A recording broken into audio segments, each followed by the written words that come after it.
Group status. Group status refers to the extent to which the members of the group are respected and admired by the others. So, status is a socially defined position or rank given to the groups or group members by others.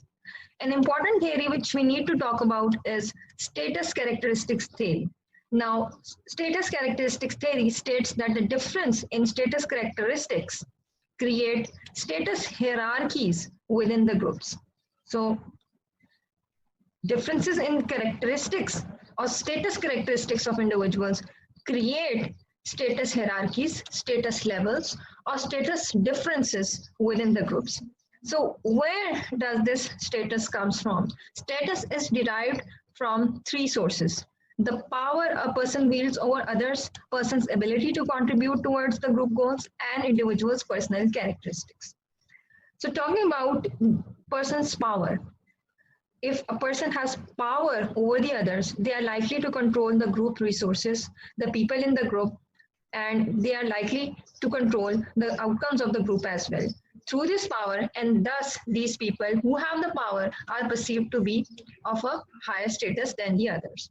Then the person's ability to contribute towards the group goals. So people whose contributions are critical to the group success or the group goals tend to have a higher status. And then talking about the individual characteristics, people whose personal characteristics are positively valued by the group, for example, physical appearance, intelligence, money, friendly personality, etc. Such people typically have a higher status than someone who have fewer of these favorable attributes. So there is a link between status and norms, group status and group interaction, and status and stigmatization. So if you talk about high status individuals, they often have more freedom, or they are likely to deviate from societal norms or group norms. They are more likely to deviate from the societal or group norms than people with a lower status. And higher status individuals are often more bold, assertive, outgoing, interactive than the people with a lower status.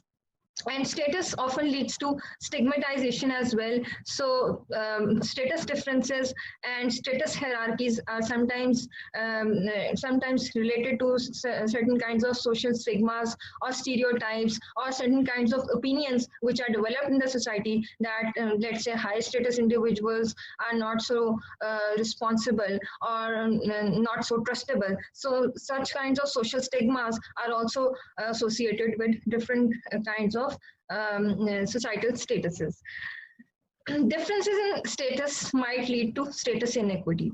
So when people in the group perceive inequity or unfairness in the group because of the status differences, this perceived inequity creates disequilibrium or disturbance, or a kind of a problem in the society. And thus this perceived inequity can lead to resentment and often require corrective behavior. Now, when people perceive that there are status differences and there are a lot of status hierarchies within the society, they might resent from the group norms an acceptable way of doing things, and they might deviate from the acceptable norms, and they might require corrective actions as well. So perceived inequity creates a disequilibrium or a disturbance in a group or a society.